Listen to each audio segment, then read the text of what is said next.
Hi everyone, today we are going to talk about the vector addition of forces. So say we have an object and this object has someone pulling on it at 3 newtons and another person is pushing or rather pulling on the object towards the left at 2 newtons. So the resultant force, we write a resultant sign, summation sign. Resultant force acting on the object is, say towards the right is given a positive direction, 3 Newton plus a negative 2 Newton. 3 Newton towards the right and 2 Newton towards the left. So this gives us a resultant force of 1 Newton towards the right. And there you go, we have just completed force vector addition. Now, what if we have an object with forces in different directions again? Say this force of 3 newtons towards the top right hand corner, and there's a force pointing downwards at 4 newtons. How should we solve this? So I would like to use this method of vector addition. You first start with a starting point. SP stands for starting point. You then do a sketch drawing. So I'll write down at the bottom, I'm doing a sketch drawing. Basically, I'm using a ruler to represent, say, 1 cm to represent 1 newton. So at the starting point, I first take a walk 3 newtons towards the top right hand corner. So by doing a sketch drawing, by measuring the exact angle over here, I draw a line of 3 cm to represent 3 newton at a particular angle. Now, I will carry on my journey from here. Very carefully, I will measure again the angle here. And I will draw a line of 4 cm to represent 4 newton.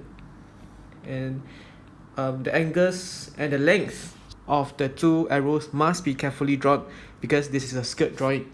So with this, I have reached the ending point over here. EP stands for ending point. Therefore, to find out the overall addition of these two vectors, I will just have to connect the starting point to the ending point, and the orange vector shows me my resultant vector.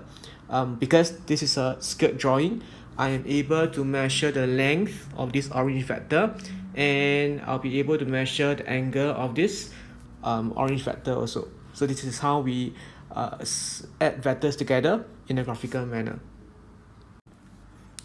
Now we can extend this vector addition method to any scenarios with multiple vectors.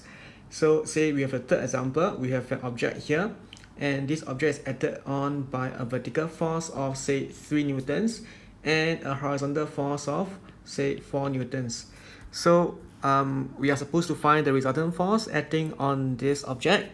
So we use the same method. We have a starting point defined, and by doing a sketch drawing again, I carefully measure 3 cm and represent it with a 3 cm arrow to mean 3 newtons towards the top. And then I carry on my journey from here, moving towards the right for 4 newtons. This arrow is carefully measured to be 4 cm towards the right. And by connecting the starting point and the ending point, I have my resultant vector. So you can use a sketch drawing method to measure the length of this orange vector. Or in this case, because the vectors are perpendicular, you can simply use Pythagoras theorem to figure out that the resultant vector is simply 5 newtons towards the top right hand corner. Now, finally, something about balanced and unbalanced forces.